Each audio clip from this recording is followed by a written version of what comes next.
Hello tout le monde, j'espère que vous allez bien. Je suis très heureuse d'entamer cette nouvelle vidéo avec vous pour un sujet un petit peu particulier. Aujourd'hui, j'ai envie de vous partager ce que je mets en place pour m'apaiser quand je me sens anxieuse. Je vous avoue qu'en ce moment, c'est un petit peu ce que je traverse. Moi, j'ai mis du temps à parler de mon anxiété et je trouve que quand on commence à s'intéresser un peu au sujet, on se rend compte qu'en réalité, on est nombreux à vivre avec de l'anxiété. C'est pour cette raison que j'avais envie de partager ce qui fonctionne chez moi, peut-être pour vous donner des idées, des pistes d'exploration et pour s'entraider tout simplement.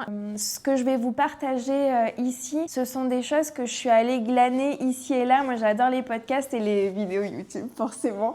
Sinon, je ne serais pas là. Et j'ai fait ma propre boîte à outils. Et c'est vraiment ce que je vous invite à faire dans cette vidéo. Je vais vous partager des choses qui vont peut-être vous parler et d'autres pas du tout. Et ça, c'est OK. En fait, l'essentiel, c'est vraiment de se créer sa propre boîte à outils à sortir dès qu'on sent qu'on en a besoin. Je reste persuadée qu'il n'y a pas de solution miracle et une seule solution. On est tous des êtres différents, on a un passé différent, on a des blessures différentes, on a une vie différente, on ressent les choses différemment. Et je trouve que c'est important de se créer vraiment quelque chose qui nous va à nous. Et je fais aussi cette vidéo parce que mon rapport à l'anxiété, il a quand même un peu évolué. En fait, avant, dès que je ressentais de l'anxiété, j'étais beaucoup dans le jugement. Je m'en voulais de réagir comme ça. Et aussi, je mettais un drap sur ce que je ressentais. Même une grosse couette bien molletonnée là. Je faisais comme si je ne ressentais pas cette anxiété. Donc, j'étais pas du tout à l'écoute de mes émotions. Je forçais beaucoup. Ça me créait en réalité encore plus d'anxiété parce que je ne m'écoutais absolument pas et que je m'apportais absolument pas ce dont j'avais besoin à l'instant T. Aujourd'hui, plutôt que de me juger et de faire comme si il ne se passait absolument rien en moi, j'essaie vraiment de m'accompagner. Je dis pas qu'elle n'existe plus, la preuve, je suis en plein dedans. Mais par contre, j'essaie de m'accompagner au mieux pour apaiser tout ça et vivre plus sereinement dans mon quotidien. Et avant de rentrer dans le vif du sujet, je voulais aussi vous donner tout le contexte. C'est que ce que je vais vous partager aujourd'hui, c'est vraiment la boîte à outils qui fonctionne pour moi. Mais elle fonctionne aussi parce que je travaille sur moi et que je suis accompagnée. Donc je pense que c'est le combo de tout ce que je suis en train de mettre en place qui me permet de m'apaiser quand je ressens tout ça. Je voulais juste vous faire cet aparté-là parce que ça me semble important quand on parle de bien-être, d'anxiété, de santé mentale, de tous ces sujets-là, de ramener du contexte pour pas qu'on ait la sensation que ce sont un peu des solutions miracles. On va faire 2 respirations, 2 méditations et puis hop, fini l'anxiété quoi. Donc si aujourd'hui vous avez la sensation d'essayer plein de choses, tout ce que vous entendez, vous essayez de le mettre en place et pourtant ça fonctionne pas, je peux que vous recommander de vous faire accompagner par une personne qui comprendra ce que vous traversez. On a souvent cette tendance à avoir honte de ça, alors qu'on devrait être tellement fier parce que ça demande une vraie preuve de courage. Parce qu'on sait qu'on va aller gratter des choses inconfortables et pourtant on y va. Je vais arrêter de blablater et on va passer au vif du sujet. J'espère que ça vous plaira et j'ai hâte de partager tout ça avec vous. Alors la chose qui m'aide le plus quand je me sens un petit peu agitée, là je sens qu'il se passe des choses en moi, c'est que j'ai une note dans mon téléphone avec toutes les choses qui me font du bien. Donc moi je l'ai appelée kit de secours et vraiment je la sors dès que j'en ai besoin. C'est un outil que m'a donné la psy et vraiment ça m'aide énormément parce que quand je suis dans ce flou mental, ça m'aide vraiment à me recentrer sur ce qui me fait du bien et à m'aider à savoir où aller. Donc je vais vous en citer quelques-uns comme ça et puis pour d'autres je vous emmènerai avec moi pour vous les partager. Donc sur cette liste il y a par exemple d'appeler ma mère ou ma sœur. Vous pouvez noter quelqu'un qui vous fait vraiment du bien. Quand vous l'appelez vraiment vous sentez que ça vous fait redescendre d'un petit cran. J'ai une playlist vraiment dédiée qui s'appelle Good Mood et je l'actionne dès que je sens que ça flanche un peu. Et ça me fait beaucoup de bien. Je sais qu'il y en a qui aiment plutôt les musiques apaisantes. Moi, j'avoue que j'ai besoin de musique un peu joyeuse. Voilà, c'est ce qui me fait du bien, mais Ça, c'est très personnel et comme je vous disais, l'objectif, c'est vraiment de trouver ce qui nous fait du bien à nous. Mais en tout cas, si la musique, ça vous parle, moi, je trouve que l'idée d'avoir une petite playlist dédiée, c'est assez pratique et ça fait du bien. Et aussi, j'ai un petit rappel pour me dire d'annuler tout ce qui est possible d'annuler, pour me permettre justement de prendre plus de temps pour faire des choses qui me font du bien, qui va m'aider après à retrouver de l'énergie. Je me suis noté aussi d'aller voir le compte de Moustache Farmer. C'est un compte Instagram. C'est plein d'amour et de tendresse, ce compte. Ça me permet de me dire, ah oui, tiens, c'est vrai que ce compte-là, quand j'y vais, ça me fait du bien. Allez, je vais me faire 2-3 vidéos, prendre un petit shoot là, de câlin et de tendresse. Là, je vous ai dit des choses vraiment toutes simples, mais on peut y mettre vraiment tout et n'importe quoi en fait dans cette liste, à partir du moment où ça nous fait du bien. Moi, au départ, je me disais, mais en fait, je sais pas trop quoi mettre dans cette liste. Et au fur et à mesure, elle se nourrit. Surtout quand on va bien, d'être plus attentif à ce qui nous fait du bien pour pouvoir après l'agrémenter et la compléter. Donc rassurez-vous, si jamais vous n'avez pas d'inspiration là sur le moment et qu'il n'y a qu'un ou deux trucs qui viennent, c'est pas grave, vous pourrez vraiment la compléter et la nourrir après. Moi, ce que je vous partage ici, ça me convient aujourd'hui, mais peut-être que demain ça me conviendra plus et c'est ok. Et du coup, l'objectif c'est de la faire évoluer. Donc écoutez, on se retrouvera un petit peu plus tard dans la journée ou dans la semaine. On verra comment on s'organise.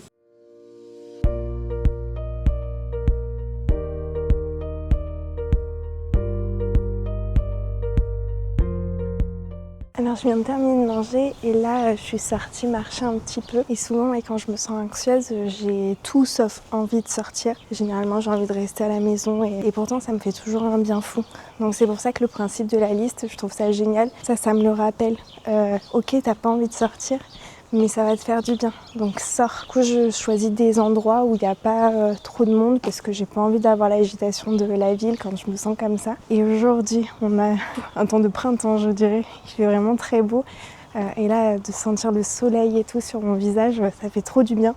D'ailleurs, je me dis que je devrais le rajouter sur ma liste, ça. Dès que c'est possible, de faire des petits shots de soleil là, ça fait beaucoup de bien. Et j'avais lu un truc super intéressant sur les activités rythmiques, donc comme la marche, c'est que ça libère des endorphines donc, qui favorisent le bien-être et ça réduit le cortisol, donc l'hormone du stress. Quand je l'ai lu, ça m'a pas étonnée parce que moi, ça me fait toujours un bien fou. Donc voilà, ça nous permet juste d'apporter une explication scientifique à ce qu'on ressent. Et vraiment, le nec plus ultra, c'est de marcher en nature parce que la nature, c'est aussi dans ma liste. Je trouve qu'il n'y a rien de plus apaisant que la nature. Et du coup, dans ces moments-là, j'essaie vraiment d'écouter les oiseaux, le vent dans les arbres, de me balader vraiment en conscience. Là, aujourd'hui, par exemple, c'est pas possible, mais je reste quand même très à l'écoute des oiseaux, des fleurs. Là on arrive à la période où c'est juste trop beau. Donc voilà, j'essaie vraiment de me nourrir de tout ça parce que je sais que c'est quelque chose qui m'apaise beaucoup. Je vais terminer ma petite balade et puis je vous reprendrai un petit peu plus tard.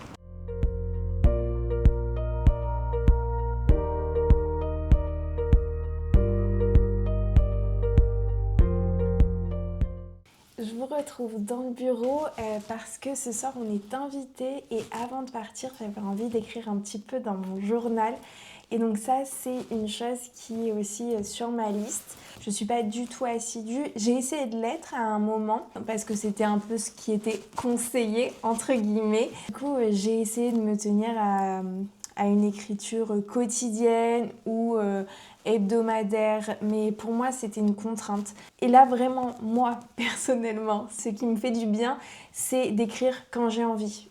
Ça peut être à n'importe quel moment de la journée et je suis pas de méthode entre guillemets, vraiment je fais au feeling. Donc parfois j'écris juste ce qui s'est passé, ce que je ressens. Je vais me demander comment je me sens, pourquoi. Et quand j'écris, je recherche pas forcément à trouver une solution. C'est vraiment pour me décharger et pour me vider la tête et un peu atténuer cette petite voix. Voilà, c'est vraiment dans cette optique-là que j'utilise le journal. L'idée de la liste et tout ce que je vais vous partager, c'est un peu ce message de s'envoyer « Ok, tu vas pas bien ». je vais prendre soin de toi en faisant des choses qui te font du bien. Comme en fait on pourrait le faire avec un de nos proches qui ne va pas très bien en ce moment, c'est la démarche qu'on va avoir spontanément. Et là, du coup, c'est une démarche qu'on a envers nous-mêmes. Et j'aime bien cette image-là de se dire que toutes ces petites actions qu'on va mettre en place, qui seront pas révolutionnaires, mais c'est un message qu'on se donne, tu es importante et je vais prendre soin de toi. Et une autre chose que je fais dans ce petit carnet, vous aurez compris, j'aime bien la papeterie, c'est que chaque soir, j'écris 3 choses qui m'ont fait du bien, qui sont passées dans la journée. C'est par exemple hier, j'ai noté, j'adore écouter les oiseaux chanter. Les arbres commencent à être en fleurs, c'est très beau. Et vous êtes dedans. Et merci à toutes les personnes qui me laissent des commentaires sous mes vidéos YouTube. Voilà. Et chaque jour, en fait, j'écris 3 petites choses qui ont embelli ma journée. Et ça, je le fais avant de dormir et ça me permet vraiment de terminer ma journée sur des notes positives. Et aussi de me dire, ok, en ce moment, je suis pas au top de ma forme, mais malgré tout, il y a des jolies choses qui se passent dans mes journées. Et ça me fait beaucoup de bien. Donc ça, par contre, vraiment, je suis très régulière là-dessus parce que ça me fait du bien au quotidien. Et écrire dans mon journal, c'est vraiment de manière ponctuelle, quand j'en ressens le besoin. Vous l'aurez compris, moi je suis pas une pro du journaling, mais si jamais c'est un sujet qui vous intéresse, je vous recommande le podcast de Daphné Moreau, Art de vivre, parce qu'elle en parle régulièrement et elle a fait un épisode de podcast du coup sur le journaling où elle donne aussi des amorces pour commencer à écrire et se lancer. Donc ouais, si jamais c'est un sujet qui vous intéresse, je pense que ça pourra vous donner des pistes pour aller un petit peu plus loin que ce que moi je fais. Écoutez, je vais vite écrire avant de partir et puis on se retrouvera un petit peu plus tard dans la semaine.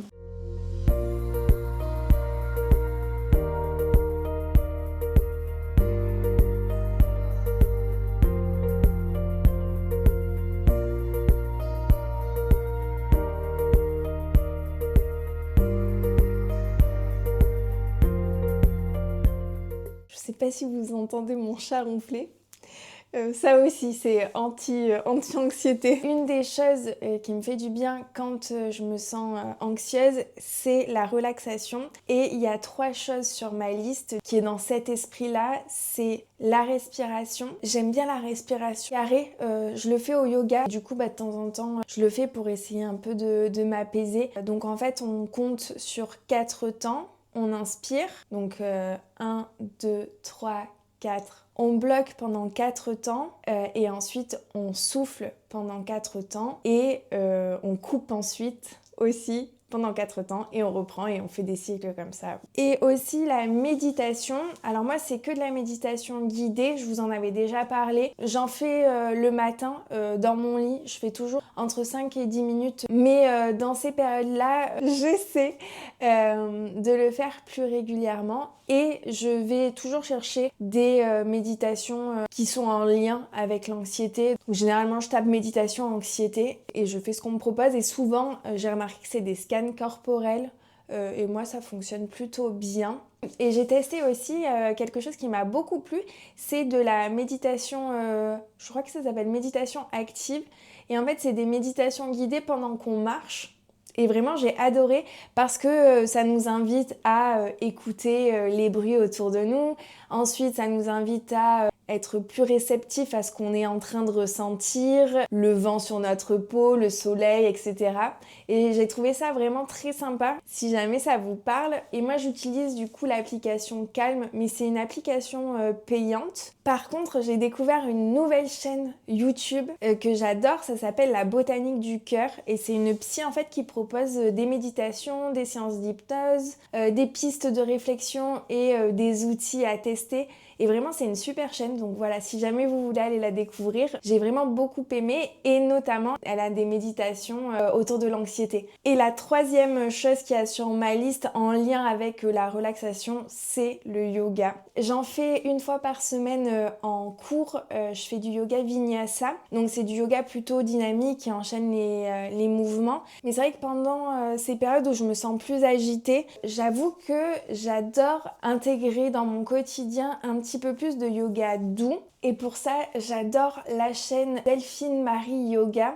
Elle propose 2 séances de yoga par semaine et je les adore parce que c'est très varié. Il y a beaucoup de séances par thématique et notamment pour l'anxiété, il y en a beaucoup. Et ce qui est chouette, c'est qu'il y a des séances de 5 à 20 minutes. Donc en fait, selon le temps dont on dispose, du coup, on peut s'adapter et c'est trop chouette. Donc j'essaie d'en faire un petit peu plus parce que vraiment, c'est ce qui fonctionne le plus sur moi, j'avoue, le yoga doux. Donc là, par exemple, en ce moment, le matin, j'ai un petit peu plus de mal à faire ce que je fais d'habitude. Je fais plus du pilates normalement le matin. Je m'adapte toujours à mon énergie, etc. Mais là, par exemple, je me pose même pas la question. En ce moment, je vais directement chercher ma petite séance de yoga. Si vous aimez le yoga ou que vous avez envie de tester, je vous recommande vraiment cette chaîne. J'adore vraiment tout ce qu'elle propose. J'aime beaucoup aussi son approche. Et ce que j'aime bien faire, moi, c'est ici, marquer anxiété. Ou après, je peux marquer aussi yoga doux. J'aime bien tester de nouvelles séances, mais je me rends compte que vraiment, j'en ai testé déjà beaucoup. Et du coup, ce que je vous disais, c'est que c'est super chouette parce que vraiment, il y a plein de thématiques différentes. Et elle classe vraiment, par exemple, pour le dos, les étirements, du yoga doux, pour prendre soin de soi, pour la confiance en soi. Enfin, vraiment, c'est très complet. Et si je peux vous recommander un style de séance que moi, c'est vraiment mes préférés, c'est celle où elle utilise des coussins pendant la séance. Et vraiment, j'adore ces séances. C'est très cocooning. Là, je vois qu'il y en a une pause yoga, mais elle fait 18 minutes. Et là, j'avoue que je voudrais faire une séance de 10 minutes. Et après, voilà, il y a du yoga dynamique, il y a de la mobilité. Vraiment, on peut trouver de tout par rapport à ce qui nous fait du bien. Si vous aimez le yoga, mais que même dans ces périodes-là, vous préférez avoir du yoga plus dynamique, il y a vraiment de quoi faire. Il y a aussi des séances pour le sommeil et pendant ces périodes-là, c'est parfois bien utile. Ah ben là voilà, je vois qu'il y a yoga doux, 10 minutes pour détendre le corps et l'esprit. Ça me paraît être un bon programme ça.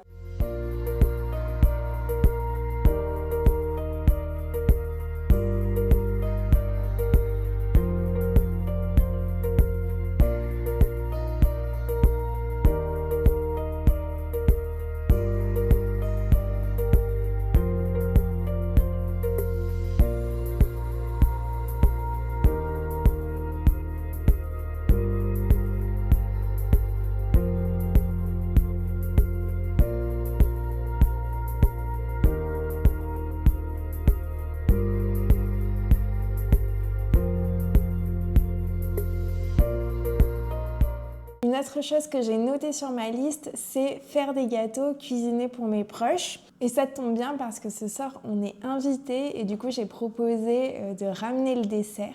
Donc, on va faire ensemble un tiramisu. C'est un de mes desserts préférés et c'est un dessert que je fais souvent quand on est invité ou quand on reçoit parce que c'est généralement une valeur sûre. Donc, je vais vous partager ma recette. Bon, et comme vous voyez, on n'est pas dans la cuisine parce qu'on vient de poncer et revernir le plan de travail. Du coup, on se retrouve dans le salon pour pâtisser. Donc, j'ai tout préparé pour que ce soit le plus pratique possible. Donc, pour commencer, on va séparer les blancs des jaunes d'œufs et on a besoin pour ça de 3 œufs. Donc, je vais mettre les blancs dans mon robot pour pouvoir faire les œufs en neige et puis les jaunes d'œufs dans mon saladier.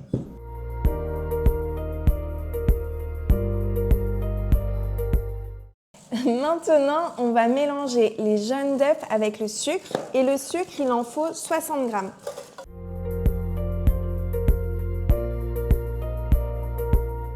Je vais mélanger les 250 grammes de mascarpone avec le mélange jaune d'œuf, sucre. Et pendant ce temps, je vais monter les blancs en neige. Comme ça, je gagne du temps.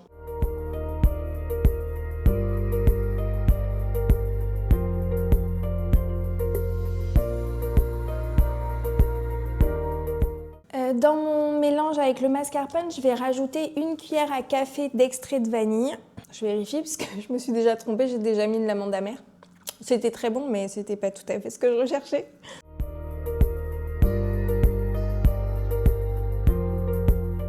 Donc là, je vais incorporer les blancs en neige dans mon mélange mascarpone. Et là, du coup, classique, j'imagine que j'apprends rien à personne, mais bon.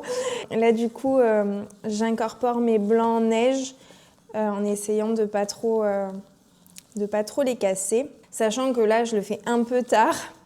Je suis pas très bien organisée, c'est pour ce soir. Et je crois qu'il est 14h, donc normalement c'est toujours mieux de le faire la veille.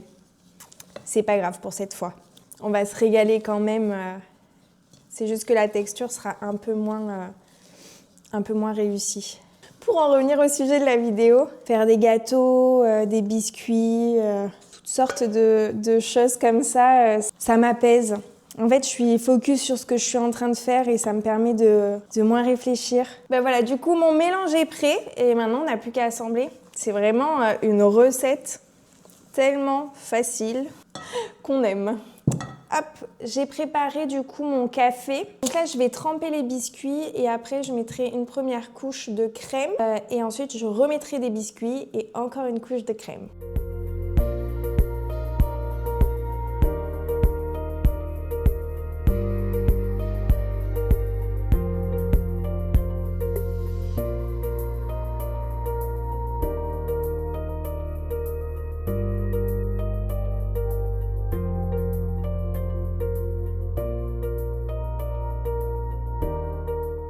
Pour les biscuits cuillères, j'en ai utilisé du coup 15, 16, 17. Mais bon, ça dépend aussi de votre plat. Hein. Et honnêtement, j'aurais pu m'organiser un peu différemment pour en utiliser que 15, je pense. J'ai pas réfléchi, mais je pense qu'avec une boîte de 15, en écartant un petit peu, ça aurait pu le faire.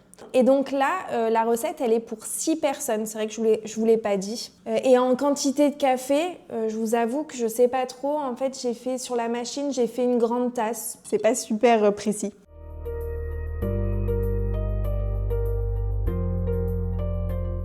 Je vais saupoudrer de chocolat en poudre. Et moi, ce que j'aime bien faire, c'est concasser 2 carreaux de chocolat, le disperser sur le dessus. Je trouve que ça apporte un petit côté croquant qui est assez sympa.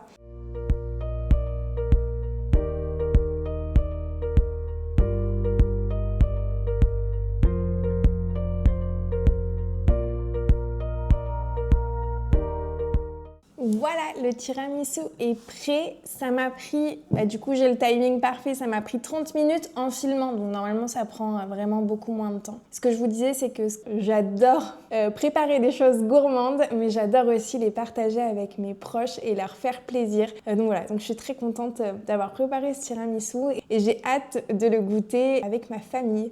Voilà, je vais le mettre au frais et puis on pourrait se régaler ce soir. Et la dernière chose que je voulais vous partager, c'est que sur ma liste, j'ai inscrit de regarder ou de lire mes films ou livres un peu doudou. Donc moi, typiquement, je vous les ai mis là. En lecture, c'est les Harry Potter et en film, en fait, c'est la même chose. Là, j'ai Harry Potter et les animaux fantastiques. Et donc sur ma liste, j'ai mis un peu mes livres doudou et même si je les connais et mes films doudou. Donc dans mes films doudou, donc il y a Harry Potter comme je vous disais. Il y a aussi la série de Batman de Christopher Nolan. Il y a Sherlock Holmes et Les Gardiens de la Galaxie. Et ça, je sais que je vais passer un bon moment et que ça va me faire du bien. Et j'avais d'ailleurs entendu quelque chose d'intéressant, je crois que c'était dans un podcast, mais je ne saurais pas vous dire qui c'était, mais qui disait que le fait de revoir des choses qu'on connaît, ça rassure le cerveau. Donc dans ces périodes-là, ça paraît plutôt adapté. Donc je comprends pourquoi je me tourne toujours vers mes films et mes livres préférés dans ces périodes-là. Je vous avoue que je vais quand même plus facilement vers les films, mais je me laisse le choix de faire ce qui m'inspire le plus au moment T. Donc vous l'aurez vu, ce sont vraiment des choses très simples que je vous ai partagées. Il n'y a rien de révolutionnaire, mais avec des toutes petites choses, on peut essayer de s'apporter un petit peu de réconfort. Et avant de conclure, je voulais vous partager quelque chose que j'essaie de me rappeler. Donc ce que je vous dis là, j'essaie de me le dire aussi à moi-même. Mais c'est de se dire qu'on fait de notre mieux. Et je pense que c'est important de se le rappeler parce que là, typiquement, moi, si je suis parfaitement transparente avec vous, même si j'ai l'outil et que je sais qu'il me fait du bien quand je le mets en place, j'ai eu du mal à passer à l'action. Et c'est vraiment cette vidéo qui m'a donné l'élan de mettre en place ces petites actions. Et je pense que dans ces moments-là, on a d'autant plus besoin d'être notre allié et de pas trop nous juger. Ouais, je voulais juste vous faire ce petit rappel que je me fais à moi-même. Je vais clôturer cette vidéo maintenant. J'espère sincèrement qu'elle vous aura plu et pensez à partager vous ce qui vous fait du bien dans les commentaires pour qu'on puisse aller y piocher des idées, des inspirations et puis se soutenir tout simplement. J'ai hâte de vous lire et de voir ce que je peux tester de différent et de nouveau. Prenez bien soin de vous. Je vous fais des bisous et je vous dis à très vite dans une prochaine vidéo. Ciao ciao!